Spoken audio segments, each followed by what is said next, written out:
अफगानिस्तान के विदेश मंत्री इन दिनों भारत के दौरे पर हैं, लेकिन इस कदम से पड़ोसी पाकिस्तान को कुछ खटक गया है। पाकिस्तान ने भारत पर गंभीर आरोप लगाते हुए कहा कि भारत तहरीक-ए-तालिबान पाकिस्तान यानी टीटीपी को अफगानिस्तान के जरिए समर्थन दे रहा है। हालांकि भारत ने इन आरोपों को पूरी तरह से नकार दिया है। आइए जानते हैं इस पूरे विवाद के पीछे की सच्चाई। नमस्कार, मेरा नाम सौरभ शुक्ला और आप देख रहे हैं न्यूज़ 18 यूपी उत्तराखंड का डिजिटल प्लेटफॉर्म। अफगानिस्तान में तालिबान ने साल 2021 में शासन संभाला था। शासन संभालने के बाद पहली बार अफगानिस्तान के विदेश मंत्री आमिर खान मुत्ताकी भारत के दौरे पर हैं। मुत्ताकी के भारत दौरे से पाकिस्तान को मिर्ची लग गई है। इसी के चलते वो एक के बाद एक झूठ का पिटारा खोल रहा है। अफगानिस्तान के विदेश मंत्री मुत्ताकी 9 अक्टूबर से 14 अक्टूबर तक भारत के दौरे पर हैं। उनके दौरे के दौरान ही गुरुवार देर रात को पाकिस्तान ने काबुल पर मिसाइल बरसाई। इसी बीच तालिबान शासन की भारत के साथ बढ़ती कूटनीतिक नज़दीकी से परेशान पाकिस्तान ने शुक्रवार को भारत पर आरोप लगाया कि वो अफगानिस्तान की ज़मीन का इस्तेमाल पाकिस्तान के खिलाफ आतंकवादी गतिविधियों के संचालन के लिए कर रहा है।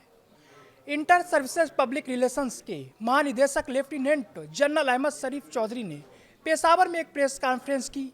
इस दौरान उन्होंने भारत पर आरोप लगाए, जहां उन्होंने पाकिस्तान की बिगड़ती सुरक्षा स्थिति, विशेष रूप से खैबर पख्तूनख्वा में बढ़ते खतरे को उजागर किया। उनका ये बयान उस दिन आया जब तालिबान के विदेश मंत्री आमिर खान मुत्ताकी भारतीय विदेश मंत्री एस जयशंकर से मुलाकात कर रहे थे। चौधरी ने दावा किया कि भारतीय प्रॉक्सी अफगानिस्तान की जमीन से पाकिस्तान को निशाना बना रहे हैं। इसको लेकर इस्लामाबाद ने काबुल को सबूत और प्रमाण भी सौंपे हैं। उन्होंने कहा कि पाकिस्तान के पास तहरीक-ए-तालिबान पाकिस्तान की अफगानिस्तान से हो रही आतंकी गतिविधियों के पक्के सबूत हैं और खैबर पख्तूनख्वा सरकार को अपने नागरिकों की सुरक्षा खुद करनी चाहिए, न कि अफगानिस्तान से सुरक्षा की भीख मांगनी चाहिए। पाकिस्तान ने भारत पर टीटीपी की अफगानिस्तान के जरिए समर्थन देने का आरोप लगाया, जबकि भारत ने इन आरोपों को झूठा बताया। दूसरी ओर तालिबान विदेश मंत्री मुत्ताकी ने शुक्रवार को जयशंकर से मुलाकात की थी। इस दौरान उन्होंने दोहराया कि अफगानिस्तान की ज़मीन का इस्तेमाल किसी अन्य देश के खिलाफ नहीं होने दिया जाएगा। उन्होंने भारतीय पत्रकारों से बातचीत में कहा कि अफगानिस्तान किसी को भी अपनी ज़मीन का इस्तेमाल हमले के लिए करने की अनुमति नहीं देगा।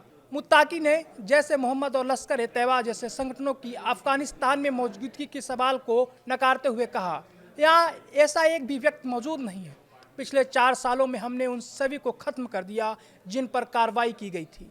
अब 1 इंच जमीन भी किसी और के नियंत्रण में नहीं है। उनकी इस यात्रा के नतीजे में भारत को शुक्रवार को ये घोषणा करनी पड़ी कि तालिबान प्रशासन के साथ अपने राजनयिक संबंधों को और मजबूत करेगा और 2021 में बंद की गई अपनी काबुल स्थित दूतावास को फिर से खोलेगा। ये कदम तालिबान को राजनयिक रूप से काफ़ी ताकत देगा, जिसे अब तक केवल रूस ने औपचारिक मान्यता दी है। पाकिस्तान ने गुरुवार को काबुल पर मिसाइल बरसाई। इस बीच तालिबान सरकार ने पाकिस्तान पर अपने क्षेत्र में हवाई हमले करने का आरोप लगाते हुए परिणाम भुगतने की चेतावनी दे डाली। पाकिस्तान ने यह तो नहीं स्वीकारा और न ही इनकार किया कि उसने हवाई हमले किए हैं, लेकिन उसने साफ कहा कि अब उसका सब्र टूट रहा है। पाकिस्तानी सुरक्षा बलों ने खुफिया जानकारी के आधार पर उत्तर पश्चिमी क्षेत्र में टीटीपी के ठिकानों पर छापेमारी कर 30 आतंकवादियों को मार गिराने का दावा भी किया है। ये कार्रवाई उस हमले के बाद की गई जिसमें आतंकवादियों ने एक सुरक्षा काफिले पर घात लगाकर हमला किया और 11 सैनिकों की हत्या कर दी थी। शुक्रवार रात उत्तरी शहर डेरा इस्माइल खान में भी पाकिस्तानी तालिबान ने एक पुलिस सुविधा पर हमला किया और कई धमाकों की आवाज़ें सुनी गईं। छापेमारी औरकजई जिले में की गई, जहां बुधवार को एक सैन्य काफिले पर हमला हुआ था। इस हमले में 2 वरिष्ठ अधिकारियों समेत 11 सैनिक मारे गए थे।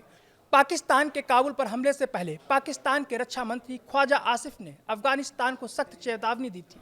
उन्होंने कहा था कि अब बहुत हो चुका और इस्लामाबाद अब देश के अंदर चल रहे कथित आतंकी ठिकानों को और बर्दाश्त नहीं करेगा।